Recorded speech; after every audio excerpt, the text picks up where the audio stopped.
18 ఏళ్ళను గురుస్వామిని. నేను మంత్రాలు చదవగలను. నేను అనేక మందిని విగ్రహారాధన వైపు నడిపించాను. బస్సులు వేసాను, ట్రైన్లు వేసాను. వెంటనే మంత్రాలు మొదలుపెట్టేవాడిని. ఓం భూర్భువస్సువ తస్మితిర్వేరేణ్యం భర్గో దేవస్య ధీమహి ధియో యన ప్రచోదయాత్. ఓం ప్రాణాయ స్వాహ, ఓం అపనాయ స్వాహ, ఓం ఉదయనాయ స్వాహ, ఓం సమనాయ స్వాహ. మధ్య మధ్య పానీయం సమర్పయామి, నారికేలి కదలి ఫల నైవేద్యం సమర్పయామి అని సంచి పెట్టేవాడిని. ఆ సంచిలో కొబ్బరికాయలు వేసేవాడిని. నేను కానీ పళ్ళెంలో కాళ్ళు పెట్టాను అనుకోండి, ఆ పసుపు నీళ్ళతో కడిగేసేవారు. ఆ నీళ్లు నెత్తి మీద జల్లేసుకునేవారు. నేనే దేవుడినని కాళ్ళు ఎగరేసేవాడిని. మా తాత మొక్కాడు, మా తండ్రి మొక్కాడు. ఆడు ఎందుకు మొక్కాడో మాకు తెలియదు. మా తాత ఎందుకు మొక్కారో మాకు తెలియదు. నేను ఎందుకు మొక్కుతున్నానో నా మనవలకి తెలియచేయటానికి సింహాచలము, అన్నవరము, తిరుపతి, ధర్మస్థల, గురవాయూరు, కాలడి, ఎలిమేరి, పంబ, మహారాష్ట్ర, తమిళనాడు, కర్ణాటక దేవాలయాలన్నీ తిరిగి తిరిగి తిరిగి వచ్చానండి. వ్యాపారాభివృద్ధిరస్తు, ఇష్టకామ్యా ఫలసిద్ధిరస్తు, మనోవాంఛా ఫలసిద్ధిరస్తు, నూతన గృహప్రాప్తిరస్తు. నాకు పనే ఉందండి. ఇల్లు ఇస్తాడో, పిల్లలు ఇస్తాడో, పాత ఇల్లు ఇస్తాడో, కొత్త ఇల్లు ఇస్తాడో నాకు తెలియదు. నాకే ఇల్లు లేక తిరిగాను. జీవం కలిగిన దేవుడు నా బిడ్డని బ్రతికించాడని ఎవ్వరికీ చెప్పలేక సిగ్గుపడిపోయానండి. ఎందుకంటే మా కులం అడ్డొచ్చింది, మాకున్నటువంటి హోదా అడ్డొచ్చింది, మాకున్నటువంటి రాజ్యాలు, మాకు పరిపాలించినటువంటివి అన్నీ కూడా మాకు అడ్డొచ్చాయండి. ఆ రాత్రి అంతా పెనుగులాడుతూ ఉదయం 9:54 శుక్రవారము చనిపోయాడండి. ప్రైజ్లా, నేను మీ తమ్ముడు జోషిని. మొన్న మీరు చూశారు కదా, వెలముదర రావు వెంకట సూర్య గారి సాక్ష్యం చూశారు. అందులో కొంచెం మట్టిగా సాక్ష్యం చెప్పి వాక్యాన్ని చెప్పుకుంటూ వెళ్ళిపోయారు. పూర్తి సాక్ష్యం మీ ముందుకు తేవడానికి నేను అయ్యగారి దగ్గరికి వచ్చాను. తప్పకోకుండా ఈ యొక్క వీడియో చూడండి. ఈ యొక్క వీడియోలో పూర్తి సాక్ష్యం వస్తుంది. అలాగే అయ్యగారి నెంబర్ కావాలంటే కింద ఇస్తాను, దాన్ని కాంటాక్ట్ చేసి అయ్యగారితో మాట్లాడవచ్చు. Praise the lord. నా స్వగ్రామం విజయనగరం జిల్లా ఎల్కోట మండలం గోల్డ్ స్టార్ జంక్షన్లో నివాసం ఉంటున్నాను. నేను చిన్నప్పటి నుండి బాగా విగ్రహారాధన చేసేవాడిని.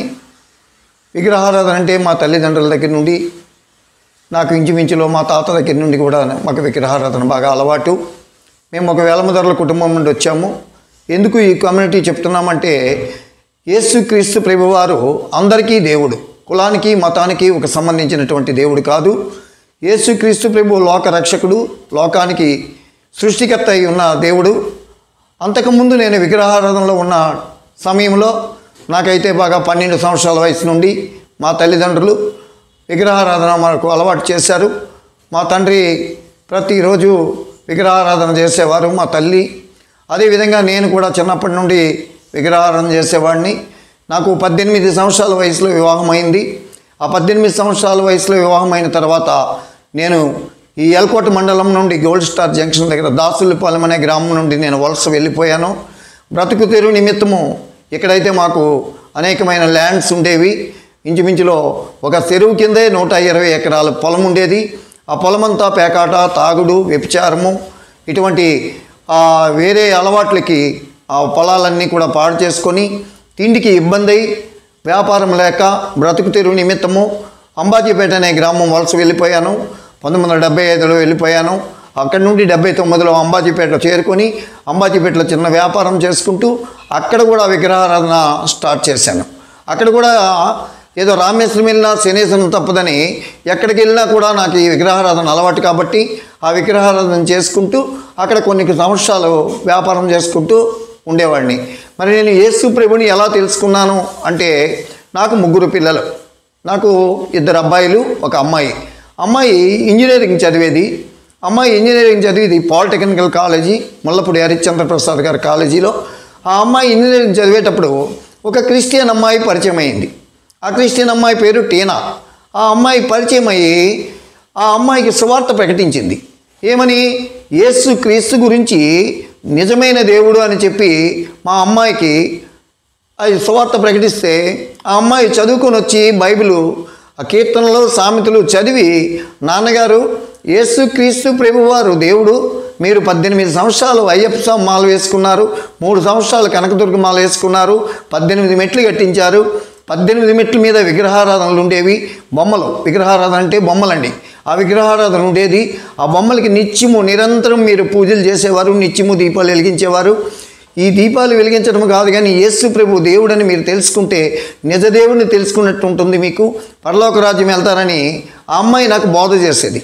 ఆ అమ్మాయి బోధ చేస్తే నేను అనేవాడిని, అమ్మ నువ్వు నాకు పుట్టావా, నేను నీకు పుట్టానా? కోడిగుడ్డికి ఈకలు తీసే రకమండి. అంటే ఇలా కనిపిస్తున్నాను, కానీ నేను చాలా మూర్ఖుణ్ణి. ఎవరైనా ఈ 18 సంవత్సరాలు మాల వేసుకొని నేను కానీ పళ్ళెంలో కాళ్ళు పెట్టాను అనుకోండి, ఆ పసుపు నీళ్ళతో కడిగేసేవారు, ఆ నీళ్లు నెత్తి మీద జల్లేసుకునేవారు.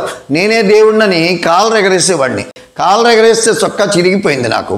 ఎందుకంటే దేవుడు చాలా ఉగ్రతగా నా మీద ఎన్నో ఇబ్బందులు పడుతూ, ఎన్నో కష్టాలు పడుతూ, యేసుప్రభుని తెలుసుకోక ముందు చాలా బాధలు పడేవాడినండి. ఎన్నో గుళ్ళకి వెళ్ళానండి, ఎన్నెన్నో తిరిగానండి. కానీ ఈ అమ్మాయి చెప్తే వినేవాడిని కాదు. 18 మెట్లు కట్టించాను, 18 మెట్ల మీద వెండి రేకులు పొదిగించాను. ఈ మార్కెట్లో ఉన్నటువంటి ఏ బొమ్మలు అయితే మార్కెట్కి ఫస్ట్ రిలీజ్ అవుతాయో ఆ బొమ్మలన్నీ కూడా వెండి బొమ్మలండి. వెండి బొమ్మలు పెట్టేవాడిని, మట్టి బొమ్మలు, వెండి బొమ్మలు, అలాగే బంగారంతో కూడా చేసినటువంటి బొమ్మలు పెట్టేవాడిని. ఈ బొమ్మలన్నీ ఏ విధంగా తీసేశాను అంటే, అమ్మాయి చదువుకొని వచ్చి నాకు సువార్త ప్రకటించిన తర్వాత అమ్మాయికి వివాహం చేశాము. అమ్మాయికి వివాహం అయిన తర్వాత ఒక 8 సంవత్సరాల వరకు పిల్లలు పుట్టలేదండి. పిల్లలు పుట్టకపోతే చాలా హాస్పిటల్కి తీసుకెళ్ళాం. కాకినాడలో పెద్ద హాస్పిటల్ ఉంది, అంబాజీపేటలో మంచి ప్రభావతి గారు అని పెద్ద డాక్టర్ ఉండేవారు అంబాజీపేటలో, క్రిస్టియన్ హాస్పిటల్లో. అక్కడ చూపించాము. చూపిస్తే ఆ డాక్టర్ మా రిపోర్ట్లన్నీ చెక్ చేసి, టెస్టులన్నీ చేసి పిల్లలు పుట్టరు అని ఒక రిపోర్ట్ ఇచ్చిందండి. పిల్లలు పుట్టరు అంటే సరేలే, ఇంక పిల్లలు పుట్టకపోతే మేమేం చేస్తామని చెప్పేసి ఇంక అక్కడితో ఆగిపోయాం. ఆగిపోయిన తర్వాత ఆ అమ్మాయికి మరలా చాలా దగ్గరలో మరలా చూపించామండి. కానీ ఎక్కడ చూపించినా ఆ రిపోర్ట్లు చూడటము పిల్లలు పుట్టరని చెప్పేవారు. అలా చేసిన తర్వాత కొన్ని సంవత్సరాలు గడిచిపోయిందండి. కొన్ని సంవత్సరాలు గడిచిపోయిన తర్వాత ఒక సేవకులు వచ్చి, ఓ పాస్టర్ గారు అండి ఆయన.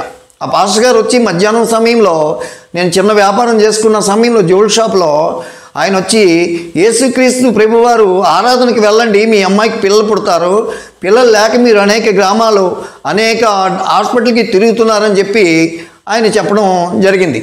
జరిగితే పాస్టర్ ఇలాగే చెప్తారు, వాళ్ళకి పనేమీ లేదు, వాళ్ళకి ఏంటంటే ఊరు తిరుగుతారు, ఇంటింటికి వెళ్తారు, బైబిల్ పట్టుకొని ఏదో విధంగా యేసుక్రీస్తు గురించే చెప్తారు, మేము నమ్ముకున్న దేవుళ్ళు ఏదో చెడ్డవారిగా చెప్తారు అని చెప్పి అనుకుని, సరేలేండి అలాగే వెళ్ళండి అని చెప్పి ఆ పాస్టర్ గారికి చెప్తే, ఆ పాస్టర్ గారు అనేవారు, మీరు తలకేస్తే తోక్కేస్తే తలకే వేస్తారండి బాబు, మీరు దొరగారు, మీకు మేమేం చెప్పలేము అని చెప్పి ఆయన వెళ్ళిపోయారు.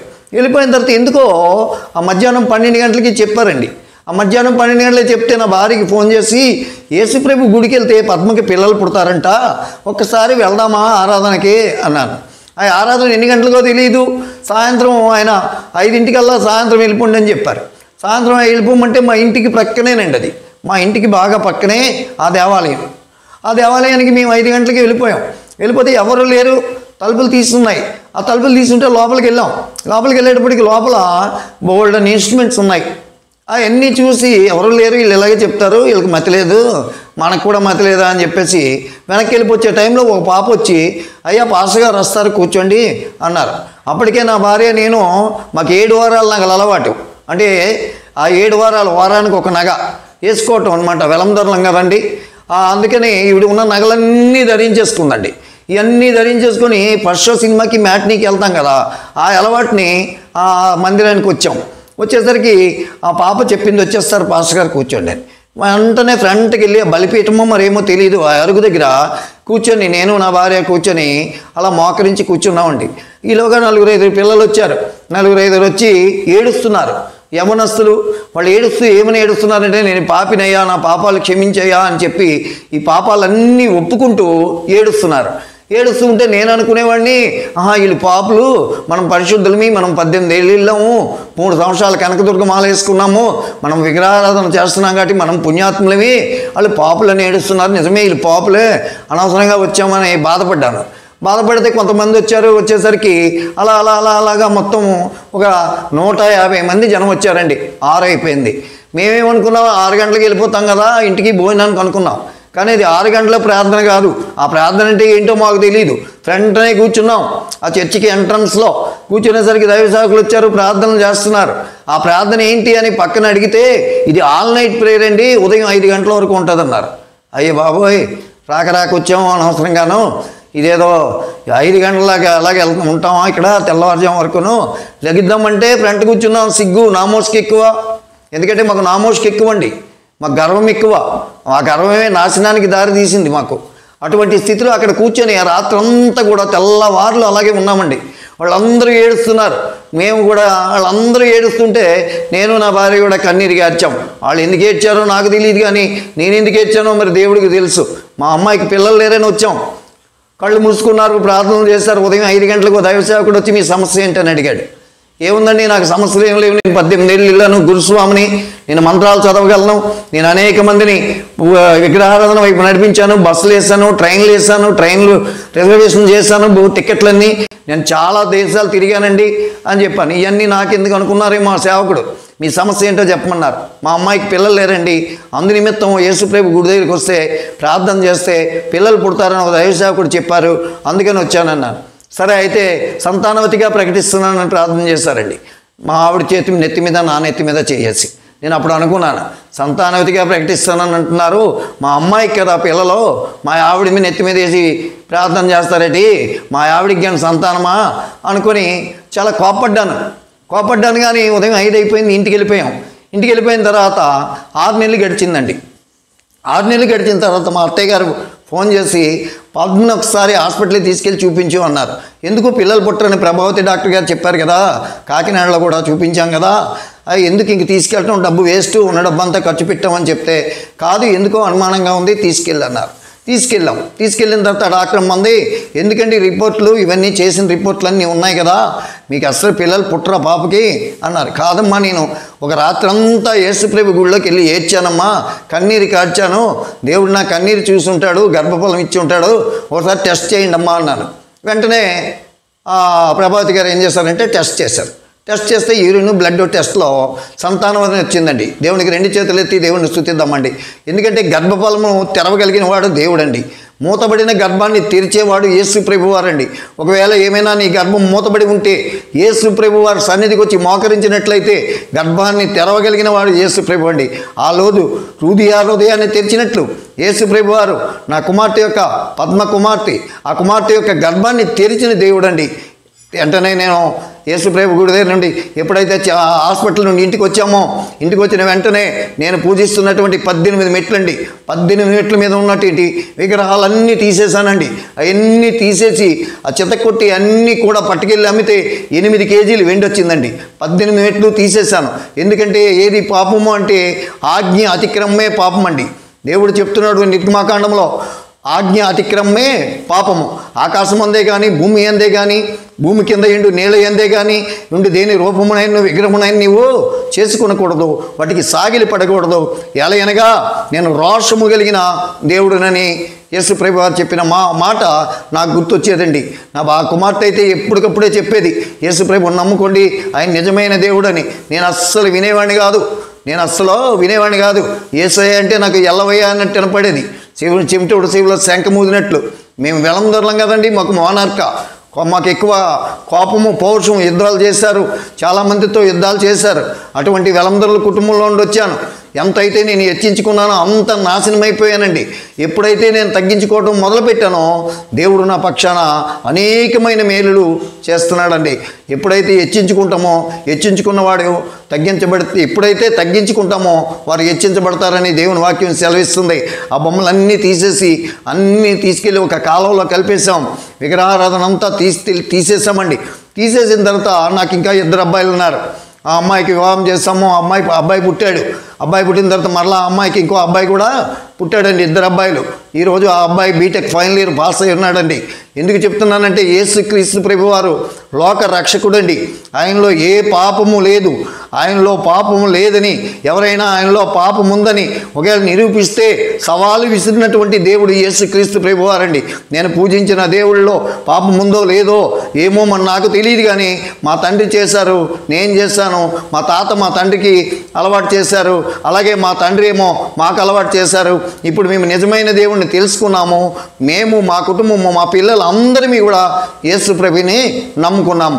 మా తాత మొక్కాడు, మా తండ్రి మొక్కాడు, ఆడు ఎందుకు మొక్కాడో మాకు తెలియదు, మా తాత ఎందుకు మొక్కారో మాకు తెలియదు, నేను ఎందుకు మొక్కుతున్నానో నా మనవలకి తెలియచేయటానికి నిజమైన దేవుడిని నేను తెలుసుకొని యేసు ప్రభు గురించి సువార్త ప్రకటిస్తున్నాను. యేసు ఈ లోకానికి వచ్చింది మన పాపాల నుండి విముక్తి చేయటానికి తప్ప ఆయన దేనికి ఆశపడి రాలేదండి. ఆయన పరిశుద్ధుడు. ఆయన్ని వేలాది దూతలతో, కోట్లాది దూతలతో పరిశుద్ధుడు పరిశుద్ధుడు పరిశుద్ధుడు అని కొలవబడుతున్నటువంటి యేసు ప్రభు వారండి. అందుకని నేను ఒక మాట చెప్తున్నాను. ఇర్మియా గ్రంథం అంటాడు, నీ క్షేమ కాలములో నీతో నేను మాట్లాడి తిని కానీ విననని నీ వంటివి, నా మాట వినకపోతే నీకు బాల్యం నుండి వాడుక. నేను వినలేదండి, నేను వినకపోకే ఇది వచ్చింది. మీరు కూడా ఇది నా మాటలు వింటే, యేసు ప్రభు నిజమైన దేవుడని మీరు తెలుసుకుంటే, లోక రక్షకుడు యేసు ప్రభు అని మీరు తెలుసుకుంటే, పరలోక రాజ్యంలో మనం అందరమే ఉంటాం, ఆయన్ని స్తుతిస్తాము, అక్కడ మహిమలోనికి ఉంటాం. ఇంకా 2 పిల్లలు ఉన్నారు నాకు.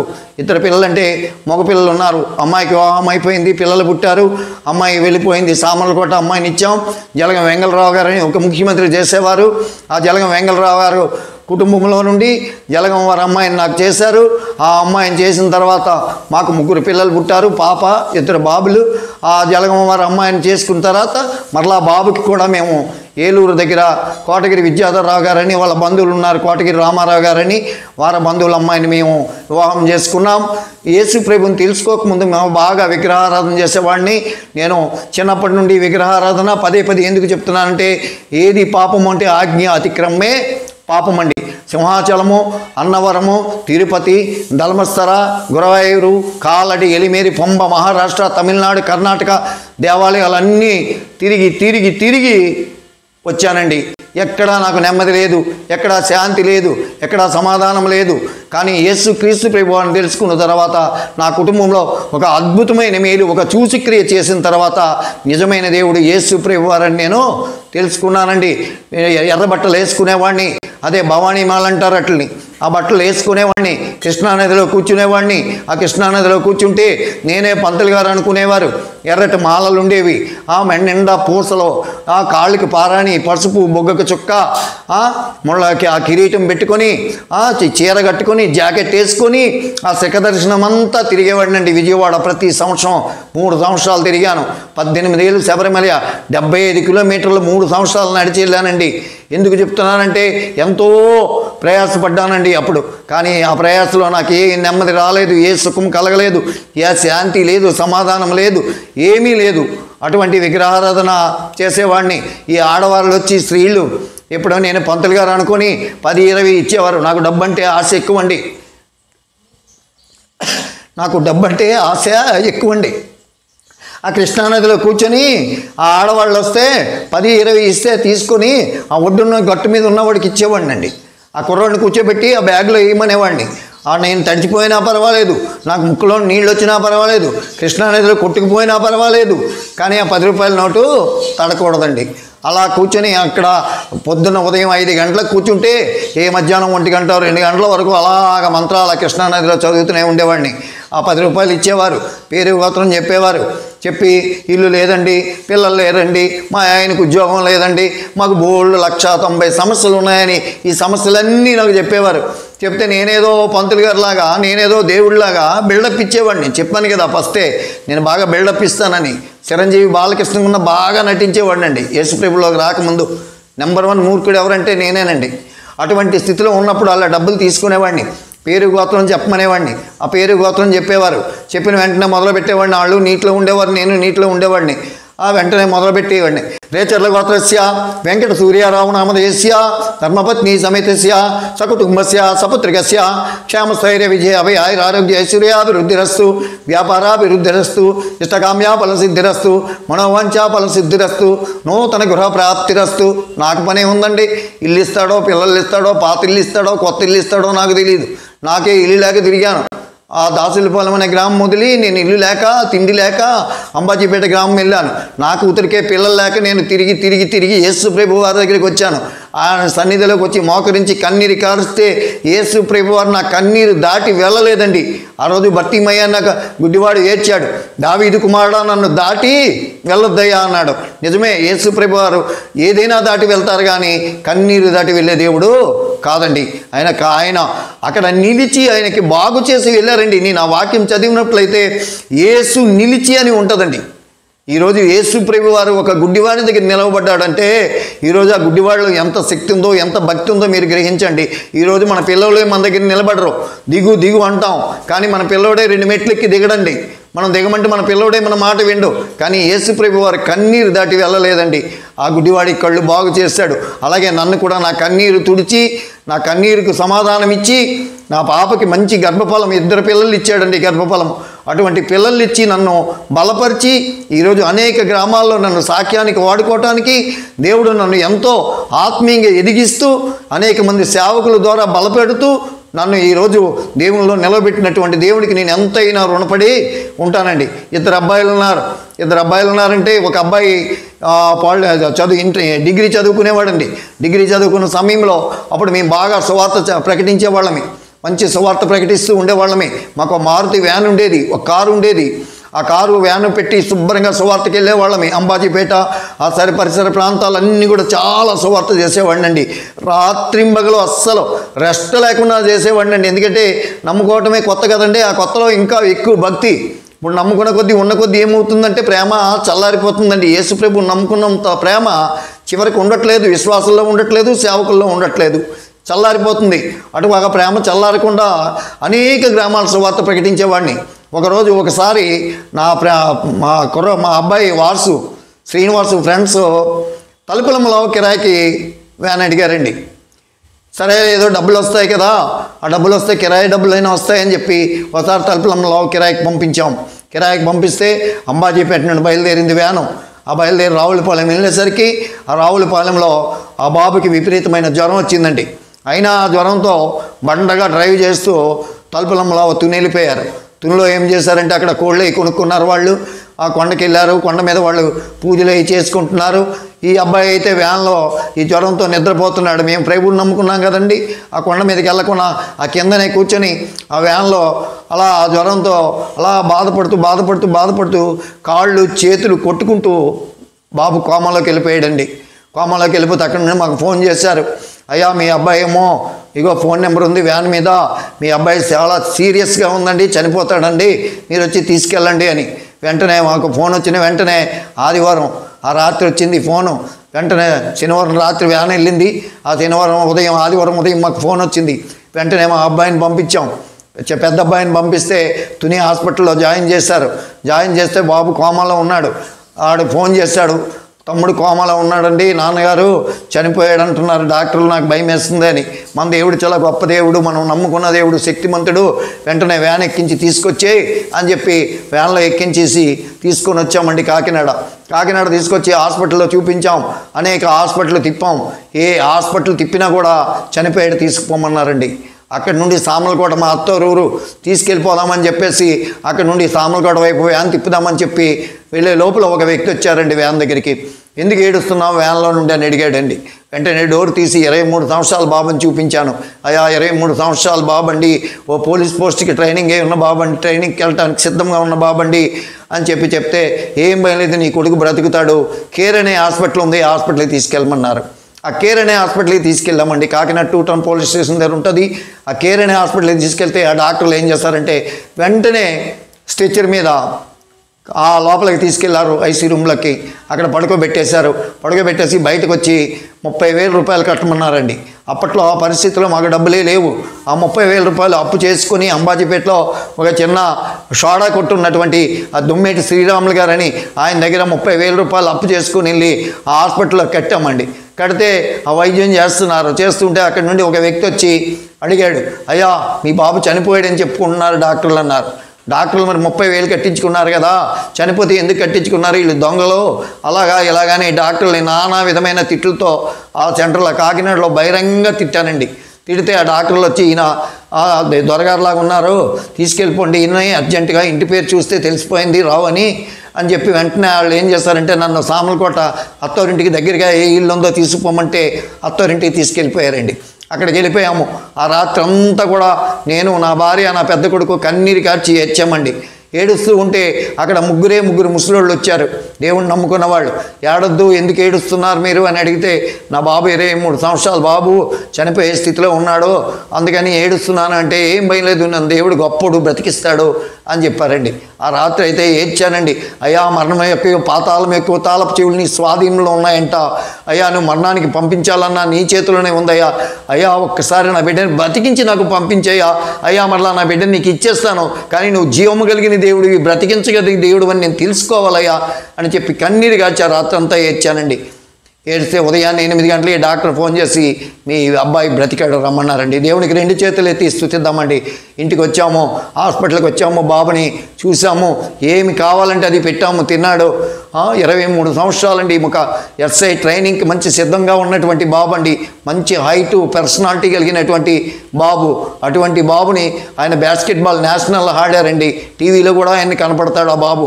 అటువంటి స్పోర్ట్స్ కలిగిన బాబు చనిపోలేదు, బ్రతికాడని చెప్పగానే మాకు ఎంతో ఆనందం వేసి డైరెక్ట్గా మళ్ళీ హాస్పిటల్కి వచ్చి చూసి 15 రోజులు హాస్పిటల్లో ఉంచి బాగా అయిన తర్వాత ఏ వ్యాన్ అయితే డ్రైవ్ చేసుకెళ్ళాడో అదే వ్యాన్ మీద తిరిగి అంబాజీపేట వచ్చామండి. అంబాజీపేట వచ్చేసరికి జనమంతా వచ్చేసారండి. మాది తోటలో ఒకే ఒక ఇల్లు, అంబాజీపేట తోటలో ఒకే ఇల్లు అండి. అక్కడ ఏ పక్కనే ఇల్లు లేవు, బంధువులు లేరు మాకు, అందరూ స్నేహితులే. అటువంటి అంబాజీపేటలో జనం అంతా వచ్చి చనిపోయాడట, బ్రతికాడట, చనిపోయిన వాడు బ్రతికాడంట అని చూడటానికి వచ్చారండి. వచ్చిన ఎవరికి కూడా చెప్పలేకపోయానండి. యేసు క్రీస్తు ప్రభువారు లోకానికి వచ్చినటువంటి జీవము కలిగిన దేవుడు నా బిడ్డని బ్రతికించాడని ఎవ్వరికీ చెప్పలేక సిగ్గుపడిపోయానండి. ఎవ్వరికీ చెప్పలేదండి. యేసే బ్రతికించాడు నా కొడుకు, నేను ఒకవేళ చెప్పుంటే యేసు ప్రభు ఒకవేళ నా బిడ్డని విడిచిపెట్టినేమో చెప్పకుండా సిగ్గుపడిపోయానండి. అంతే ఆగస్టు 1వ తారీఖుని కరెక్ట్గా డిశ్చార్జ్ అయ్యాము. డిశ్చార్జ్ అయినప్పటికే నాకు కోడలు గర్భవతి అయి ఉందండి. ఆ గర్భవతి అయి ఉన్న అమ్మాయి అక్కడ డెలివరీ అయింది. డెలివరీ అయితే ఆడపిల్ల పుట్టింది అన్నాం.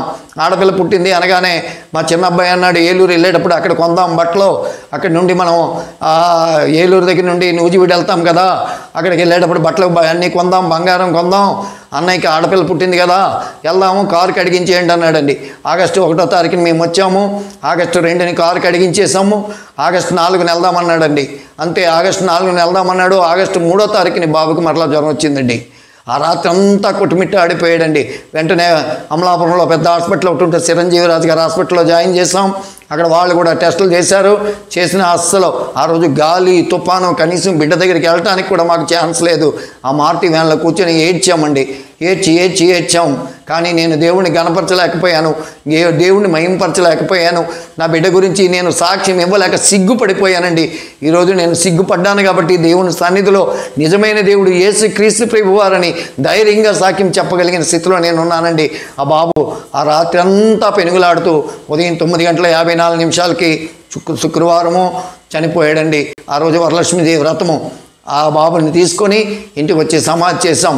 పాపం చూద్దాం కదా, ఏదో పోన్లే బాబు చనిపోతే చనిపోయాడు, ఉన్న పాపం చూసొద్దాము అని చెప్పేసి ఏలూరు బయలుదేరదామా అనుకొని నేను నా పెద్ద కొడుకు మోటార్ సైకిల్ మీద వెళ్ళామండి. వెళ్తే అక్కడ పిల్ల పరిస్థితి ఏ విధంగా ఉందంటే, ఆ పిల్లకి పెదిమి లేదు, ముక్కు లేదు, అంగుడి లేదు, చెవు లేదు, అంగహీనంగా పుట్టిందండి. అందరూ మమ్మల్ని అక్కడ ఆ విగ్రహారాధన చేసిన ప్రతి ఒక్కరూ, మా బంధువులు అందరూ కూడా మమ్మల్ని కాకులు పొడిచినట్టు పొడిచేవారండి. నువ్వు యేసు ప్రభువుని నమ్ముకున్నావు, అందుకే ఈ స్థితికి వచ్చావు, నువ్వు యేసు ప్రభువుని నమ్ముకున్నావు, నీ కొడుకు చనిపోయాడు, మరలా ఎల్లు, మరలా విజయవాడ గర్భగుడిలో పసుపు కుంకుమ పట్టుకెళ్ళి పూజ చేయు, అలాగే శబరిమల మళ్ళీ ఇల్లు అని చెప్పి అనేక మంది మాకు హెచ్చరికలతో కూడినటువంటి మాటలు చెప్పి మమ్మల్ని బలహీనపరిచారండి.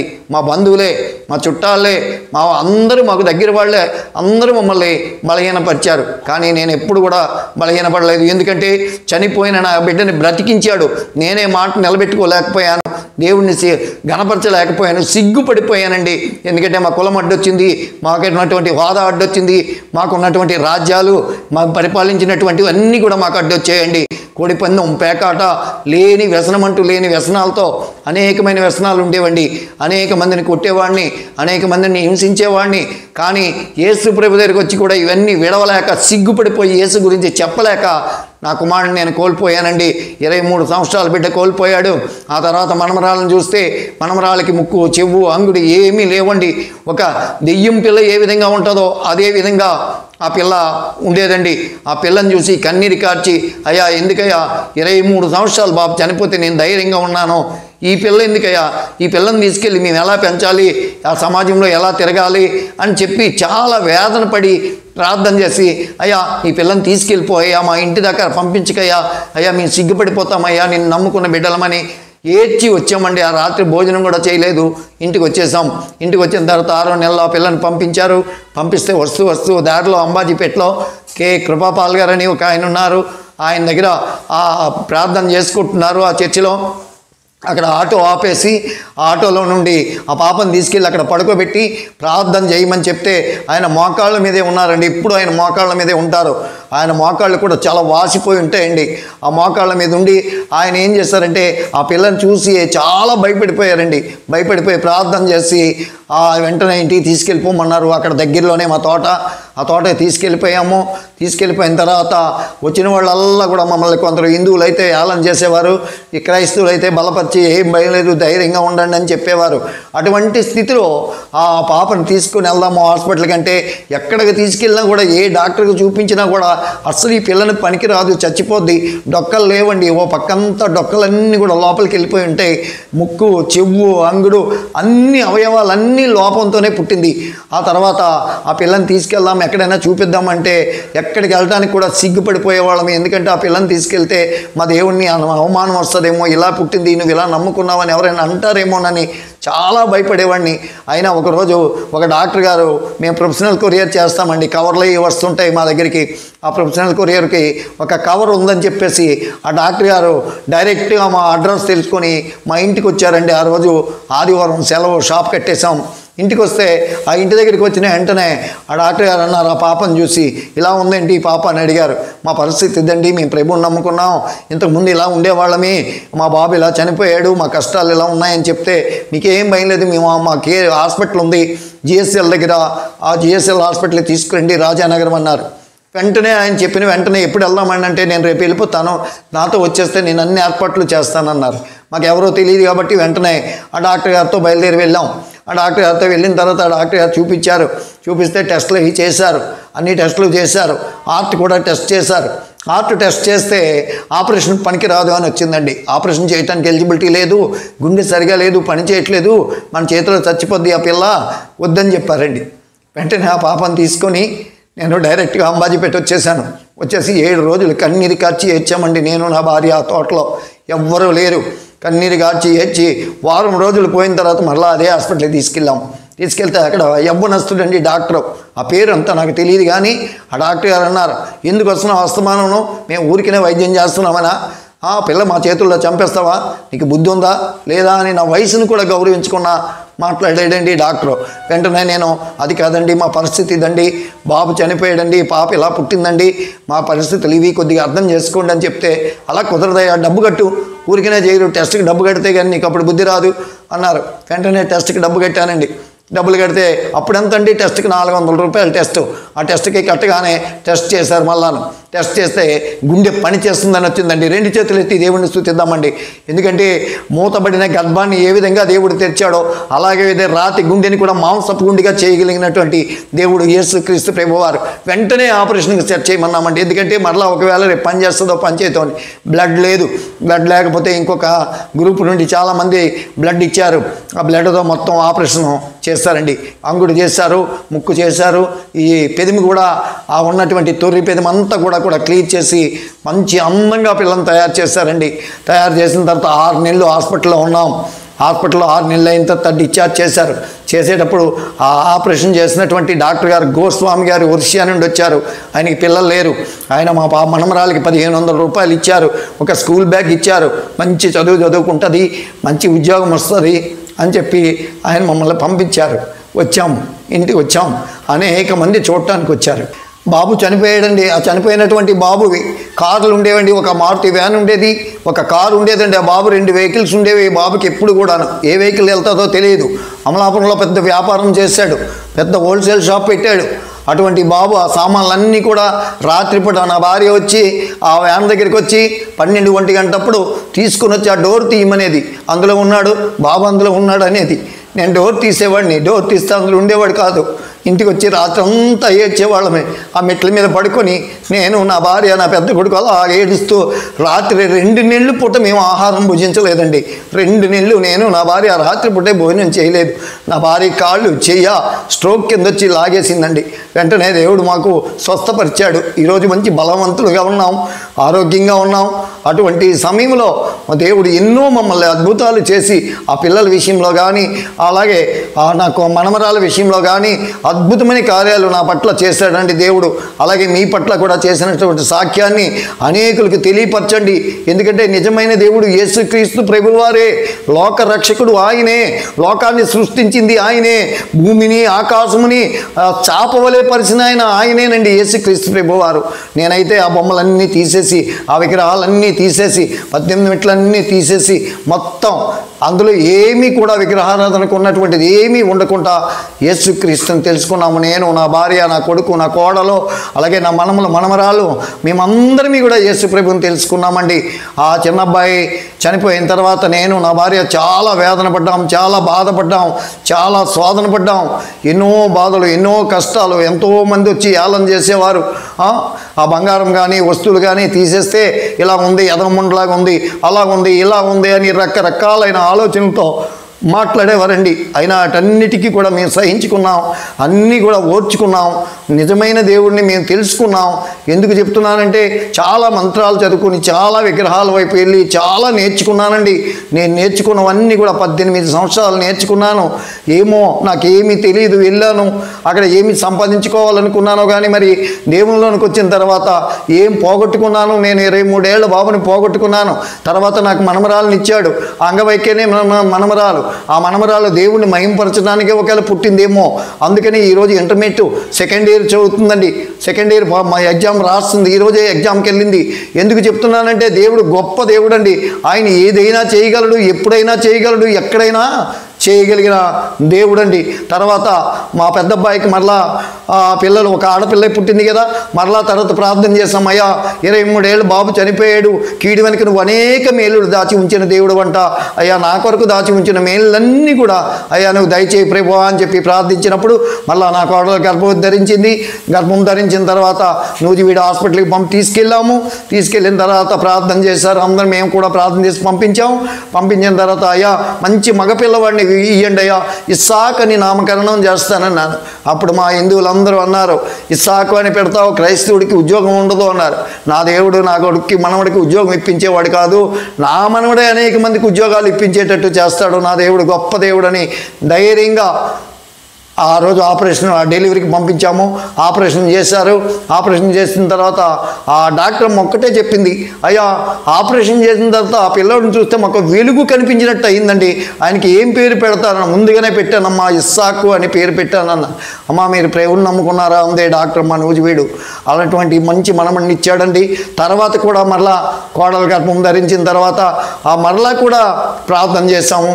ప్రార్థన చేస్తే అప్పుడు కూడా ముందుగానే నామకరణం సెట్ చేసుకున్నాం. ఎందుకంటే అయ్యా నీకు ఇష్టమైన బిడ్డ ఇస్సాకునిచ్చావు, అలాగే నీతో నడిచే బిడ్డ కావాలయ్యా, నీతో సావాసం చేసే బిడ్డ కావాలయ్యా, అయ్యా నీతో ఎగిరి వెళ్ళే బిడ్డ కావాలయ్యా అని చెప్పి కన్నీరు కార్చి ప్రార్థించినప్పుడు ఆయనకి కూడా నామకరణం హానోక్ అని నామకరణం చేశాము. అప్పటికే గర్భం ధరించింది.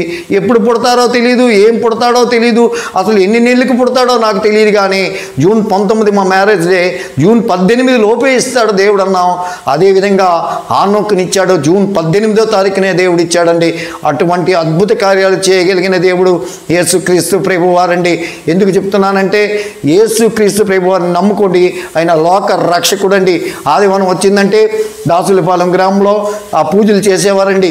తిరుమూర్తుల పూజలు చేస్తూ ఆ మంత్రాలు చదవటానికి పంతులు గారు దొరకకపోతే నన్ను రమ్మంటే ఓ సంచి తగిలించుకునేవాడిని. ఆ సంచి తగిలించుకొని వెళ్ళేవాడిని. వెళ్తే వాళ్ళు అక్కడ అన్నీ కూడా పెట్టేసి వీడికి నైవేద్యం పెట్టమని నాకు చెప్పేవారు. చెప్పేసి 10-20 ఇచ్చేవారు. అప్పుడు ఎంతండి, 2 రూపాయలు 3 రూపాయలు ఇస్తే చాలు. 1975 లోపే, 1975 ఆ సంవత్సరంలో అక్కడికి వెళ్ళేవాడిని. ఆ సాయంత్రం అందరూ ఆ పూజలు చేసేవారు. ఆ పూజలు చేసిన తర్వాత కొబ్బరికాయలు అన్నీ పెడితే అప్పుడు నేను వచ్చి నైవేద్యం పెట్టేవాడినండి. ఆ నైవేద్యం పెట్టిన తర్వాత ఆ ప్రసాదాలన్నీ నాకు ఇచ్చేవారు. వెంటనే మంత్రాలు మొదలుపెట్టేవాడిని. ఓం భూర్భువస్సువ తస్మితిర్వేరేణ్యం భర్గో దేవస్య ధీమహి ధియోయన ప్రచోదయాత్. ఓం ప్రాణాయ స్వాహ, ఓం అపణాయ స్వాహ, ఓం ఉదయనాయ స్వాహ, ఓం సమనాయ స్వాహ. మధ్య మధ్య పానీయం సమర్పయామి, నారికేలి కదలి ఫల నైవేద్యం సమర్పయామి అని సంచి పెట్టేవాడిని. ఆ సంచిలో కొబ్బరికాయలు వేసేవాడిని, 2 చెక్కలు కూడా వేసి పట్టుకుపోయేవాడిని అండి. అటువంటి స్థితిలో ఉన్న నన్ను దేవుడు ఈరోజు దేవుని కొరకు నిలబెట్టుకున్నాడు. అనేక గ్రామాలు సాక్ష్యం ఇవ్వడానికి అనేక మంది సేవకులు నాకు చేదోడు వాదోడుగా ఉంటూ నన్ను ముందుకు నడిపిస్తున్నారు. అటువంటి సేవకులందరికీ నా హృదయపూర్వక వందనాలు తెలియజేస్తున్నాను. ఎందుకు చెప్తున్నానంటే యేసు క్రీస్తు ప్రభువారే లోక రక్షకుడని. నీకు ఇష్టమున్నా ఇష్టం లేకపోయినా యేసు క్రీస్తు ప్రభువారే లోక రక్షకుడండి. మన ప్రధానమంత్రి ఎవరు అంటే నరేంద్ర మోడీ గారు అని చెప్పాలి. మన ముఖ్యమంత్రి ఎవరు అంటే జగన్మోహన్ రెడ్డి గారు అని చెప్పాలి. నీకు ఇష్టమున్నా ఇష్టం లేకపోయినా వాళ్ళ పేర్లే మనం ప్రకటించాలి. అదేవిధంగా నీకు ఇష్టమున్నా ఇష్టం లేకపోయినా యేసు క్రీస్తు దేవుడని ఒప్పుకోవాలి. ప్రతి మోకాలు వంగాలి, ప్రతి నాలుక యేసు నామమున ఒప్పుకోవాలండి. ఎందుకంటే ఆయన అటువంటి దేవుడు, ఈ లోకానికి వచ్చినటువంటి దేవుడు. చిన్న ఉపమానం చెప్తాను. ఒక 3 వ్యక్తులు పడవ మీద ప్రయాణం చేస్తున్నారటండి. ఆ పడవ మీద ప్రయాణం చేస్తూ పడవ మధ్యకి వెళ్ళారంట. పడవ మధ్యకి వెళ్ళేసరికి ఆ పడవ నడి సముద్రంలో ఆగిపోయిందంటండి. ఆగిపోతే ఒకరి దగ్గరంట చాలా బంగారం ఉందంటండి. చాలా బంగారం బిస్కెట్లు, చాలా బంగారం బిస్కెట్లు సంచులతో ఉన్నాయంట. ఒకరి దగ్గర అయితే డబ్బు కట్టల కింద ఉన్నాయటండి. ఒకరి దగ్గర ఒక 10 కుంచాలు బియ్యం ఉన్నాయటండి. ఆ 10 కుంచాలు బియ్యం పట్టుకుని 3 అక్కడ కూర్చొని ఆ పడవ ఆగిపోయిందంట. ఆ పడవ యజమాని ఏం చెప్పాడంటే లంగర్ వేసేసి, ఇది 2 నెలల వరకు ఈ పడవ రిపేర్ అవ్వదు, ఈ 2 నెలలు పోయాక నేను మెకానిక్ని తీసుకొస్తాను, మీకు ఈత వస్తే ఈదుకు నిలిపండి, లేదంటే ఇందులోనే ఉండండి అని చెప్పేసి అతను ఈత వస్తే ఈదుకు నిలిపోయాడంటండి. వెళ్ళిపోతే ఈ 3 సాయంత్రం అయిపోయింది. సాయంత్రం అయిపోయాక కూర్చొని మాట్లాడుకుంటున్నారట, ఏంటి మన పరిస్థితి అని.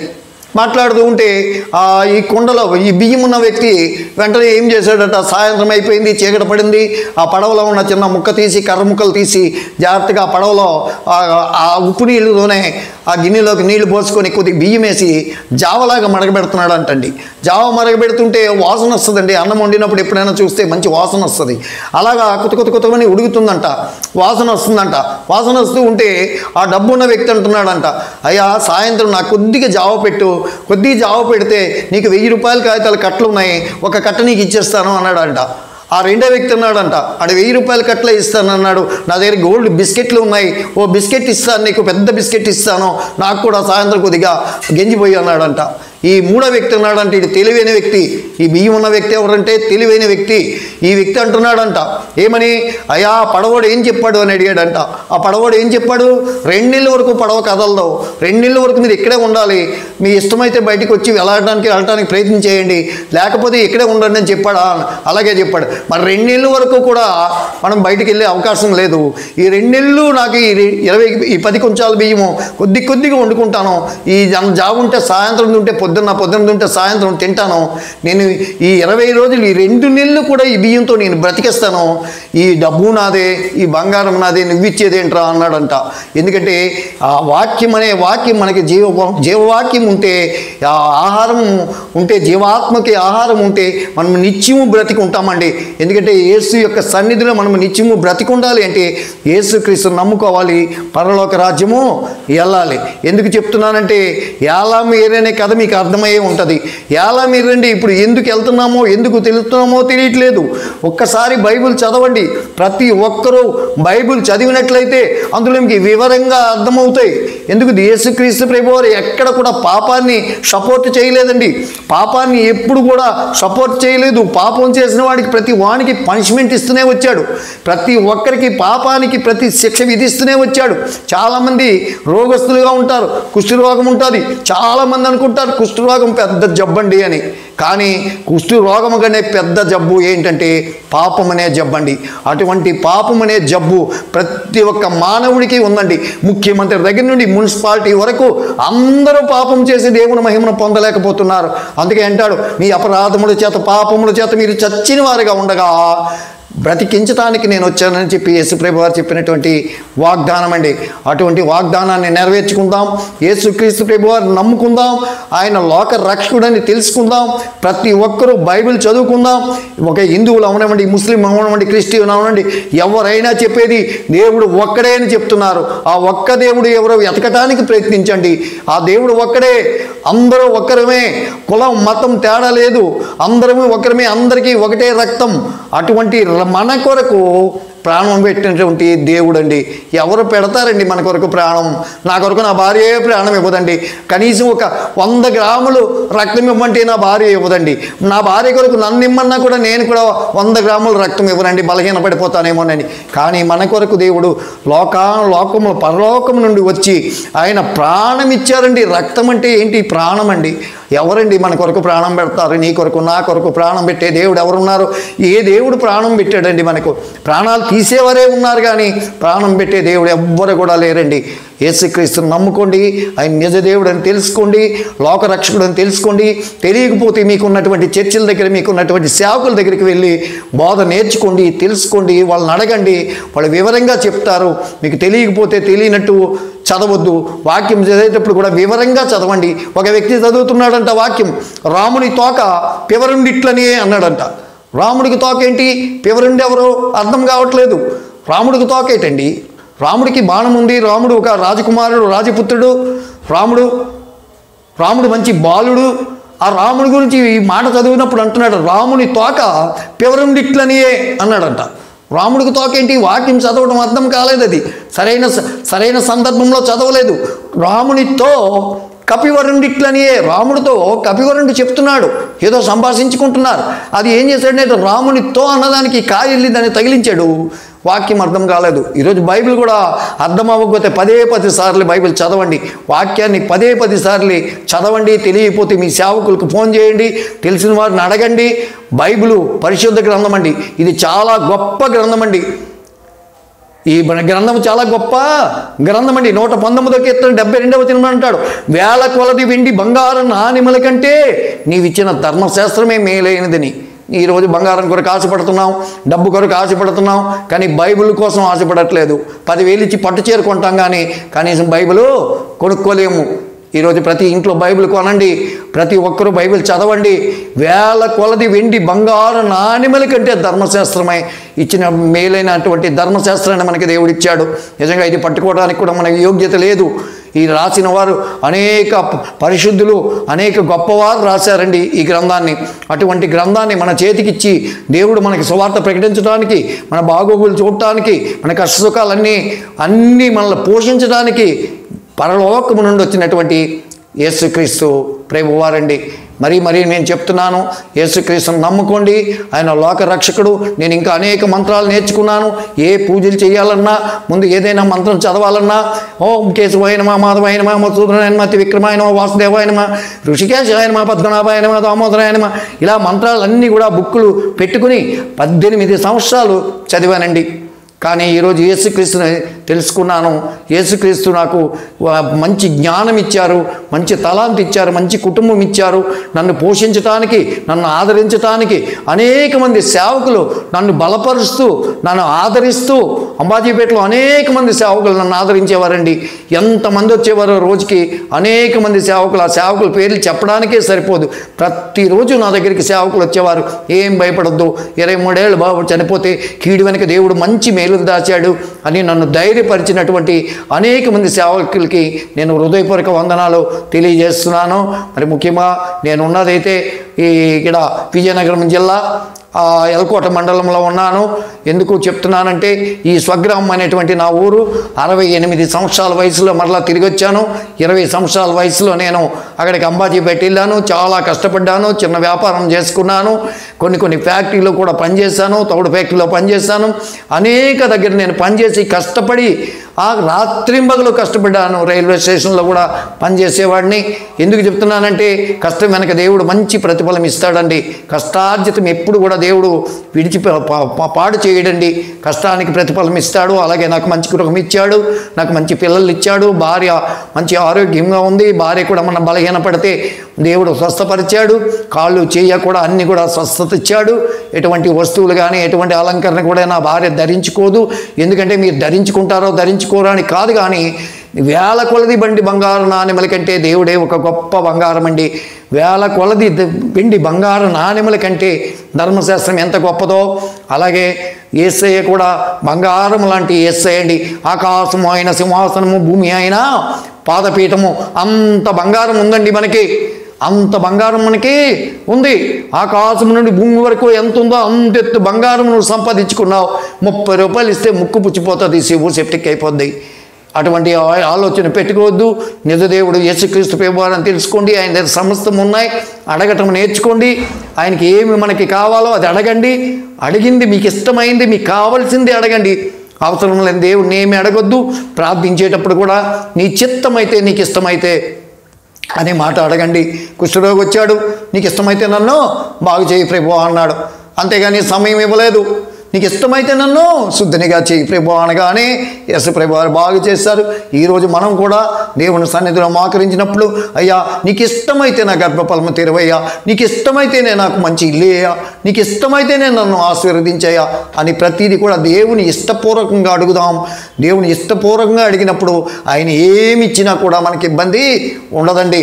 లేని వారు చాలామంది ఆశపడి నాకు అది కావాలి, నాకు ఇది కావాలి, నాకు కారు కావాలి, నాకు బిల్డింగ్ కావాలి అని చాలామంది రకరకాల వాహనాల కొరకు అడుగుతాం. కానీ దేవునికి ఇష్టం లేకపోతే ఆయన ఇవ్వడండి. ఎందుకు మీద వేసుకుంటావు అనవసరంగా? ఎందుకు నీకు ఆ వస్తువులు? నేను నీకు తోడుగా ఉన్నాను కదా పౌలు అంటాడు. పౌలు ఎప్పుడు కూడా పౌలు అడుగుతుంటే నా కృప నీకు చాలు. ఆయన కృప మనకు ఉండాలండి. నేను అడుగుతాను, నాకు ఏదో ఒక ఆశ ఉంటుంది, అయ్యా నాకు కారు ఉంది, లేకపోతే నాకు ఇల్లు ఉంది, నాకు మంచి మోటార్ సైకిల్ ఉంది, ఇవన్నీ ఉన్నాయి, కానీ నేను ఎక్కడికో సువార్తకి వెళ్ళాలంటే నాకు సరిపోవట్లేదయ్యా, నాకు ఒక హెలికాప్టర్ అని అడిగాను అనుకోండి. ఎందుకురా నీకు హెలికాప్టర్? సేవకులు నిన్ను తీసుకెళ్తారు, వెళ్ళిన వెంటనే నిన్ను రిసీవ్ చేసుకుంటారు, తీసుకెళ్ళి నీకు భోజనం పెడతారు, కాఫీ ఇస్తారు, టీ ఇస్తారు, ఇవన్నీ ఇస్తారు. ఎందుకు నీకు హెలికాప్టర్ అంటే, అయ్యా నాకు ఇయ్యా అని కానీ నేను అలా కన్నీరుగా చేర్చి ప్రార్థన చేస్తాను అనుకోండి, ఒక హెలికాప్టర్ ఇస్తాడు, అది ఎక్కుతాను, ఏ ఊడుపు చేలో పడి చస్తాను. దేవుడిని అడిగేది ఎప్పుడు కూడా ఆయన, అయ్యా నీకు ఇష్టమైతే నాకు ఇయ్యా, ఎంత కష్టమైనా పర్వాలేదు, నీకు ఇష్టమైనది నాకు ఇయ్యో, నీ పని నేను చేస్తాను, నీ సేవలో నేను వాడబడతాను అని మీరు అడిగినట్లయితే ప్రతి సంఘాన్ని, ప్రతి విశ్వాసిని, ప్రతి సేవకుణ్ణి దేవుడు దర్శిస్తాడు. దేవుడు మంచి మేలులు చేస్తాడండి. అటువంటి మేలులు, అనేకమైన మేలులు, నిజంగా అద్భుతమేనండి. నేను ఈరోజు దేవుని సన్నిధిలో ఈ లైవ్లో మాట్లాడుతున్నాను అంటే మీ అందరూ నిజంగా నా కొరకు ప్రార్థించండి, నా కుటుంబం కొరకు ప్రార్థించండి, నాకు మంచి తెలివి జ్ఞానంతో పాటు మంచి ఆరోగ్యం ఇమ్మని ప్రార్థించండి. 68 సంవత్సరాల వయసులో ఇప్పటి వరకు నాకు ఒక బీపీ ట్యాబ్లెట్ కానీ, షుగర్ కానీ, లేకపోతే కనీసం సిలైన్ బాటిల్ కానీ ఎప్పుడు కూడా నాకు ఏమీ ఎక్కించలేదండి. ఎందుకంటే ఆయన రక్తంలో నేను కడగబడ్డాను. నా ప్రతి ఒక్క పాపము దేవుని సన్నిధిలో ఒప్పుకున్నాను. అతిక్రమమును దాచిపెట్టేవాడు వర్ధిల్లడు, వాటిని ఒప్పుకొని విడిచిపెట్టువాడు కనికరము పొందుతాడు. అట్టి కృప దేవుడు మనందరికీ దయచేయనుగాక. మరి నా గురించి ప్రార్థించండి, నా కుటుంబం గురించి ప్రార్థించండి, అలాగే అనేక సంఘాల గురించి, క్రైస్తవత్వం గురించి, ప్రతి ఒక్కరి గురించి ప్రేమతో ప్రార్థించండి. ప్రేమ కలిగే దేవుడు మన దేవుడు ప్రేమమయుడు, కరుణామయుడు. ఆయన లోకమును ఎంతో ప్రేమించాడో అందులో కొద్ది ప్రేమ మనకు ఉన్నట్లయితే దేవుని రాజ్యానికి వెళ్తాం. ప్రేమ మరణములో నుండి జీవంలోనికి నెట్టేస్తుందట. అటువంటి ప్రేమ కలిగి ఉందాం. దేవుడు ఇట్టి మాటలు దేవుడి వినికిడిలో దీవించునుగాక.